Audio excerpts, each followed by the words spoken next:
So as Tim said, I'm also interested in active learning. Why is active learning important?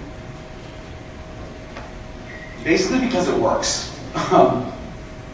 The recent data, I mean, we've just started to be able to study this in a meaningful way.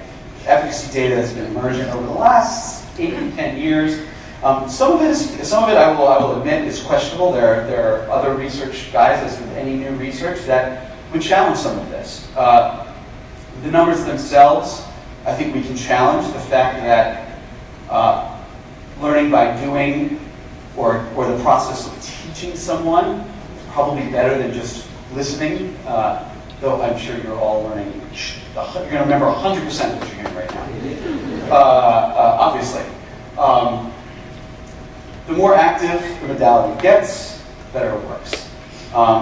And what you'll also see is that the longer it lasts, and there's also a type of knowledge that generally occurs when you're talking about more doing and more deeper tasks and thinking. There's a type of knowledge that is associated with that as well, which is higher order thoughts and knowledge. So not just remembering facts, but remembering causal relationships and sort of deeper things like that. So what does active learning mean? I'm going to give you another example of a Spanish course. Spanish courses, speaking of sort of little pieces, think about what language courses were like. A lot of language courses really take away what's fun about a language, I think, at least for me. I was a Russian major and moved to Barcelona and learned Spanish there. I speak some German. Love languages, love them. I hate to take them in school because there's nothing worse than sitting and having to conjugate something and spending 3 days on the difference between masculine and feminine suffixes and things like that. I want to use the language. This is very hard to do. It's also very hard to do in a digital environment. Well, how do you use a language when you're sitting by yourself? We wanted to try to fix that and create a real active learning environment where students are producing the language. So in this case, I'm just going to show you a slide or two of this one. But the premise behind this is that students go on essentially a world tour of 16 different Spanish-speaking countries. In each of those countries, they take on certain roles. So in the case of this one, the student is a new intern at Televisa, which is the actual television station in Mexico.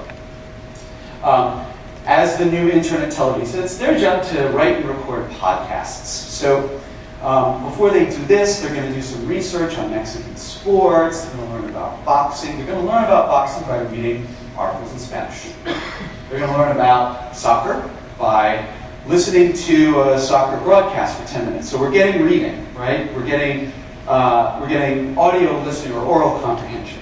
But really what those things have been done, but really what is most important and most active learning is the production of the language. And here, they're going to create their podcast. The students can watch their video that they saw earlier, and they're going to write a script. After they write their script, they can record it. That recording is then saved digital, sort of saved and stored digitally for the instructor.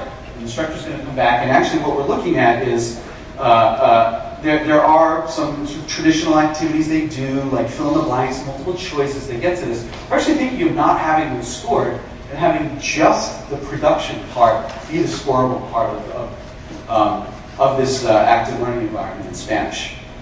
So this is something that I think is to me at least, really neat. Students actually get to produce the language in a digital way, sitting there by themselves.